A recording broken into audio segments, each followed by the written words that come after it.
આજના વિશ્લેષણમાં આપનું સ્વાગત છે. આજે આપણી પાસે એક ખૂબ જ આમ તો રસપ્રદ દસ્તાવેજ છે. આરટીઈ 2026 પ્રવેશ માટેની એક જાહેર સૂચના. હવે હું રસપ્રદ એટલા માટે કહું છું કારણ કે 2026 તો હજી ખબર છે ને ઘણું દૂર છે. આ કોઈ પ્રવેશની જાહેરાત નથી પણ એક ચેતવણી છે. હા બરાબર, એક આગોતરી ચેતવણી છે કે ભાઈ તૈયારી શરૂ કરી દો. અને જુઓ, આ જ વાત તેને ખાસ બનાવે છે. સામાન્ય રીતે શું થાય, આવી સૂચનાઓ પ્રવેશ પ્રક્રિયા શરૂ થાય એના થોડા સમય પહેલા જ આવે. બરાબર. પણ આટલા વહેલા ચેતવણી આપવાનો મતલબ એ છે કે સત્તાવાળાઓએ ભૂતકાળમાં જોયું હશે કે છેલ્લી ઘડીએ વાલીઓને કેટલી મુશ્કેલી પડે છે. એટલે આ એક રીતે ભૂતકાળના અનુભવો પરથી શીખેલો પાઠ છે. બિલકુલ. વાલીઓને પૂરતો સમય આપવાનો એક પ્રયાસ છે. તો આજની આપણી ચર્ચાનો હેતુ પણ એ જ છે. જે માતા પિતા તેમના બાળકને આરટીઈ હેઠળ પ્રવેશ અપાવવાનું વિચારી રહ્યા છે તેઓ આ સૂચનાને ઊંડાણપૂર્વક સમજે. આપણે ખાલી દસ્તાવેજોની યાદી નહીં જોઈએ. ના, એની પાછળના કારણો અને સામાન્ય ભૂલો ક્યાં થાય છે એ પણ સમજવું પડશે. નામાં વય મર્યાદા ખૂબ જ સ્પષ્ટ અને હું કહીશ કે કડક શબ્દોમાં લખેલી છે. જે બાળકનો જન્મ 2 જૂન 2019 થી 1 મે 2020ની વચ્ચે થયો હોય, માત્ર તે જ બાળકો. માત્ર તે જ? હા, શૈક્ષણિક વર્ષ 2026-27ના પ્રવેશ માટે અરજી કરી શકશે. આ તારીખોમાં મતલબ કે એક દિવસનો પણ ફેરફાર નહીં. પણ આટલું બધું કડક શા માટે? ઘણીવાર એવું બનતું હોય છે કે કોઈ બાળક માત્ર 2-4 દિવસના તફાવતથી રહી જતું હોય. એમાં કોઈ છૂટછાટનો વિચાર નથી થતો? આ સારો પ્રશ્ન છે. જુઓ, આ કડક નિયમ પાછળનું મુખ્ય કારણ છે શૈક્ષણિક ધોરણો અને વર્ગખંડમાં એકરૂપતા. એટલે કે બધા બાળકો લગભગ એક જ ઉંમરના હોય? બરાબર. શિક્ષણ વિભાગ એ સુનિશ્ચિત કરવા માંગે છે કે પહેલા ધોરણમાં પ્રવેશતા બધા બાળકોની માનસિક અને શારીરિક પરિપક્વતા લગભગ એકસરખી હોય. જો થોડા દિવસોની છૂટછાટ આપીએ ને તો પછી એ મર્યાદા ક્યાં રાખવી એ નક્કી કરવું મુશ્કેલ બની જાય. સાચી વાત છે. એટલે એક ચોક્કસ કટ ઓફ ડેટ રાખવાથી આખી પ્રક્રિયા પારદર્શક અને સમાન રહે છે. સમજાયું. એટલે વાલીઓ માટે પહેલું કામ એ છે કે બાળકના જન્મના દાખલામાં તારીખ તપાસી લે. જો એમાં ફિટ ન થતું હોય તો પછી આગળની બધી મહેનત નકામી છે. એકદમ સાચું. ચાલો હવે આવીએ દસ્તાવેજો પર, જે આ સૂચનાનો મુખ્ય વિષય છે. યાદી તો ઘણી લાંબી છે. એને સરળતાથી કેવી રીતે સમજી શકાય? આપણે તેને 3 મુખ્ય ભાગમાં વહેંચી શકીએ, એટલે સમજવામાં સરળતા રહે. કયા 3 ભાગ? પહેલો ભાગ છે બાળકની પોતાની ઓળખના દસ્તાવેજો. બીજો, વાલીની ઓળખ અને રહેઠાણના પુરાવા. અને ત્રીજો ભાગ, જે સૌથી અગત્યનો છે, એ છે આવક અને સામાજિક દરજ્જાના પુરાવા. ઓકે, તો પહેલા ભાગથી શરૂ કરીએ. બાળકના પોતાના કયા દસ્તાવેજો જોઈશે? આમાં 3 મુખ્ય વસ્તુઓ છે. પહેલું અને સૌથી મહત્વનું, બાળકનો જન્મનો દાખલો. ઠીક છે. બીજું, બાળકનું આધાર કાર્ડ. અને ત્રીજું, પાસપોર્ટ સાઇઝનો ફોટો. આ 3 ફરજિયાત છે. તમે આધાર કાર્ડની વાત કરી તો અહીં કોઈ ખાસ બાબતનું ધ્યાન રાખવાનું હોય છે? કારણ કે આધાર કાર્ડમાં ભૂલો તો ખબર છે ને, સામાન્ય વાત છે. તમે બહુ જ સાચા મુદ્દા પર આવ્યા છો. આ સૌથી સામાન્ય ભૂલ છે જે વાલીઓ કરે છે. એમ? હા, ઘણીવાર બાળકના આધાર કાર્ડમાં જન્મ તારીખ અપડેટ કરાવવાનો ભૂલી જાય છે. અથવા તો જન્મ સમયે માત્ર અંદાજિત તારીખ લખાવી હોય. ઓહ. હવે પ્રવેશ સમયે શું થાય? સિસ્ટમ બાળકના જન્મના દાખલા અને આધાર કાર્ડ બંનેમાં રહેલી જન્મ તારીખને સરખાવે છે. અને જો મેળ ન ખાય તો? જો બંનેમાં સહેજ પણ તફાવત હોય તો અરજી તરત જ રદ થઈ શકે છે. એટલે વાલીઓએ અત્યારથી જ ખાતરી કરી લેવી જોઈએ કે બંને દસ્તાવેજોમાં બાળકની જન્મ તારીખ અને નામનો સ્પેલિંગ બિલકુલ એકસરખો હોય. આ તો ખરેખર ખૂબ જ મહત્વની સલાહ છે.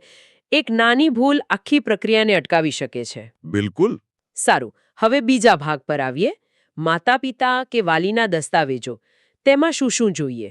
આ કેટેગરી પરિવારની ઓળખ અને ખાસ કરીને રહેઠાણ સાબિત કરવા માટે છે. આમાં માતા પિતા અથવા વાલીનું આધાર કાર્ડ, રેશન કાર્ડ. કારણ કે ઘણીવાર એવું બને કે કોઈનું આધાર કાર્ડ જૂના સરનામા પર હોય અને હાલમાં તેઓ બીજે રહેતા હોય. ચોક્કસપણે. પ્રવેશ પ્રક્રિયામાં બાળકને તેના રહેઠાણની નજીકની શાળામાં પ્રવેશ આપવાની પ્રાથમિકતા હોય છે. એટલે સરનામું બહુ મહત્વનું છે. અત્યંત મહત્વનું.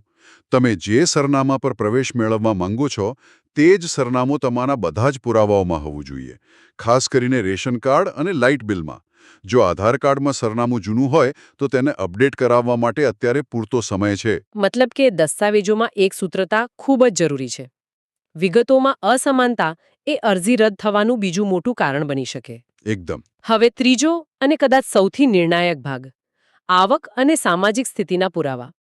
સૂચનાના મથાળામાં જ આવકનો દાખલો પર ખાસ ભાર મૂકવામાં આવ્યો છે. હા, કારણ કે આરટીઈ કાયદાનો મૂળભૂત હેતુ જે છે આર્થિક અને સામાજિક રીતે વંચિત વર્ગના બાળકોને સારી શાળાઓમાં શિક્ષણ આપવું. બરાબર. આથી આવકનો દાખલો એ યોગ્યતાનો મુખ્ય માપદંડ છે. આ દાખલો મામલતદાર કચેરી કે જનસેવા કેન્દ્રમાંથી કઢાવેલો હોવો જોઈએ અને તે સરકાર દ્વારા નિર્ધારિત આવક મર્યાદાની અંદર હોવો જોઈએ. અને જાતિનો દાખલો? હા, જો વાલી એસસી, એસટી, ઓબીસી જેવી અનામત શ્રેણીમાં આવતા હોય તો તેમના માટે જાતિનો દાખલો પણ ફરજિયાત છે. આવકના દાખલાની વાત આવે ત્યારે તેની કોઈ સમય મર્યાદા હોય છે? મતલબ જો કોઈએ 1 વર્ષ પહેલા દાખલો કઢાવ્યો હોય તો એ ચાલે? સામાન્ય રીતે આવકના દાખલાની માન્યતા 3 વર્ષની હોય છે. પણ આરટીઈ પ્રવેશ માટે ઘણીવાર ચાલુ નાણાકીય વર્ષનો દાખલો માંગવામાં આવે છે. એટલે સલાહભર્યું એ છે કે પ્રવેશ પ્રક્રિયા શરૂ થાય એના થોડા મહિના પહેલા જ નવો દાખલો કઢાવી લેવો. જેથી કોઈ જોખમ ન રહે? બરાબર. છેલ્લી ઘડીએ કઢાવવા જશો તો સરકારી કચેરીઓમાં ભીડને કારણે સમય લાગી શકે છે. આ સૂચનાનો હેતુ જે છે કે તમે આ બધી પ્રક્રિયા અત્યારથી શરૂ કરી દો. બરાબર. હવે સૂચનામાં એક એવી જગ્યા છે જ્યાં મારી નજર અટકી ગઈ. એક સ્પષ્ટ ચેતવણી છે. મોટા અક્ષરોમાં નોટરાઇઝ્ડ ભાડા કરાર નહીં ચાલે. આ એક નાનકડી લાઈન છે પણ તેની અસરો ઘણી મોટી હોઈ શકે છે, ખાસ કરીને શહેરોમાં રહેતા પરિવારો માટે. આ મુદ્દો અત્યંત ગંભીર છે. શહેરી વિસ્તારોમાં હજારો પરિવારો ભાડાના મકાનમાં રહે છે. અત્યાર સુધી શું થતું હતું? શું? રહેઠાણના પુરાવા તરીકે પેલો 100 રૂપિયાના સ્ટેમ્પ પેપર પર બનાવેલો અને નોટરી દ્વારા પ્રમાણિત કરેલો ભાડા કરાર એ મોટા ભાગે સ્વીકારવામાં આવતો હતો. પણ હવે નહીં. પણ આ સૂચના સ્પષ્ટપણે કહે છે કે હવે તે માન્ય ગણાશે નહીં. તો પછી વિકલ્પ શું છે? જે લોકો ભાડા પર રહે છે તેઓ રહેઠાણનો પુરાવો કેવી રીતે આપશે? આ તો તેમના માટે એક મોટો પડકાર બની શકે છે. આનો અર્થ એ છે કે સત્તાવાળાઓ હવે વધુ કાયદેસર અને મજબૂત પુરાવાની અપેક્ષા રાખે છે અને એ છે રજિસ્ટર્ડ ભાડા કરાર. રજિસ્ટર્ડ ભાડા કરાર એ શું હોય છે? આ કરાર સબ રજિસ્ટ્રારની ઓફિસમાં નોંધાયેલો હોય છે. તેની કાયદાકીય પ્રક્રિયા લાંબી અને થોડી ખર્ચાળ પણ હોય છે, પણ તેની વિશ્વસનીયતા ઘણી વધારે હોય છે. અને આ નિયમ લાવવા પાછળનું કારણ શું હોઈ શકે? કારણ એ હોઈ શકે કે ભૂતકાળમાં સારા વિસ્તારની શાળામાં પ્રવેશ મેળવવા માટે ખોટા સરનામાવાળા નોટરી કરારનો દુરુપયોગ થતો હતો. આ પગલું એ દુરુપયોગને રોકવા માટેનું હોઈ શકે છે. એટલે કે જે પરિવારો વર્ષોથી એક જ ભાડાના મકાનમાં રહેતા હોય પણ જેમણે ક્યારેય રજિસ્ટર્ડ કરાર નથી કરાવ્યો તેમને હવે ભાગદોડ કરવી પડશે? હા, તેમણે મકાન માલિકને મનાવવા પડશે, દસ્તાવેજો તૈયાર કરવા પડશે, સરકારી ફી ભરવી પડશે. આ એક એવી ચેતવણી છે જેને હળવાશથી ન લઈ શકાય. આ ફેરફાર તો હજારો અરજીઓને સીધી અસર કરી શકે છે. બિલકુલ. જે વાલીઓ આ બાબતથી અજાણ રહે છે તેમની અરજી માત્ર આ એક કારણસર રદ થઈ શકે છે. એટલે જ આ આગોતરી સૂચના તેમના માટે એક વરદાન રૂપ છે. આ ભાડા કરારવાળો મુદ્દો તો ખરેખર ઘણા લોકોને અસર કરશે, પણ આ સિવાય પણ અમુક ખાસ પરિવારો છે જેમના માટે સરકારે અલગથી વિચાર્યું છે, ખરું ને? હા. સૂચનામાં અમુક વિશિષ્ટ શ્રેણીઓનો ઉલ્લેખ છે. હા, અને આ આરટીઈ કાયદાની સમાવેશી ભાવના દર્શાવે છે. સિસ્ટમ એ સુનિશ્ચિત કરવા માંગે છે કે સૌથી વધુ જરૂરિયાતમંદ બાળકો પાછળ ન રહી જાય. આમાં મુખ્યત્વે 3 કેટેગરી છે. એ કઈ કઈ છે? પ્રથમ છે અનાથ અને બાલગૃહમાં રહેતા બાળકો. તેમના માટે કોઈ સ્થાનિક સંસ્થાનું પ્રમાણપત્ર નહીં, પણ જિલ્લાની CWC એટલે કે ચાઇલ્ડ વેલફેર કમિટી દ્વારા આપવામાં આવેલું પ્રમાણપત્ર ફરજિયાત છે. CWCનું જ કેમ? કારણ કે CWC એક કાયદાકીય સંસ્થા છે, એટલે તેનું પ્રમાણપત્ર બાળકની પરિસ્થિતિને અધિકૃત રીતે સાબિત કરે છે. સમજાયું. અને જે બાળકોને ખાસ જરૂરિયાતો હોય, એટલે કે દિવ્યાંગ બાળકો, તેમના માટે શું જોગવાઈ છે? એવા બાળકો માટે સરકારી હોસ્પિટલના સિવિલ સર્જન દ્વારા આપવામાં આવેલું પ્રમાણપત્ર જરૂરી છે. અને તેમાં પણ સ્પષ્ટતા છે કે દિવ્યાંગતાની ટકાવારી 40% કે તેથી વધુ હોવી જોઈએ. 40% કે તેથી વધુ? હા, આ એક રાષ્ટ્રીય માપદંડ છે. આનાથી એ સુનિશ્ચિત થાય છે કે જેમને ખરેખર વિશેષ સહાયની જરૂર છે તેમને જ લાભ મળે. અને ત્રીજી શ્રેણી સિંગલ ગર્લ ચાઇલ્ડની છે, જે માતા પિતાને એકમાત્ર સંતાન તરીકે દીકરી હોય તેમના માટે આ પાછળનો વિચાર શું હોઈ શકે? આ બેટી બચાવો બેટી પઢાઓ જેવા અભિયાનને સમર્થન આપતું એક સકારાત્મક પગલું છે. પ્રોત્સાહન આપવા માટે હા, જે માતા પિતા એક જ સંતાન અને તે પણ દીકરી પર પોતાનું ધ્યાન કેન્દ્રિત કરે છે તેમને પ્રોત્સાહન આપવા માટે.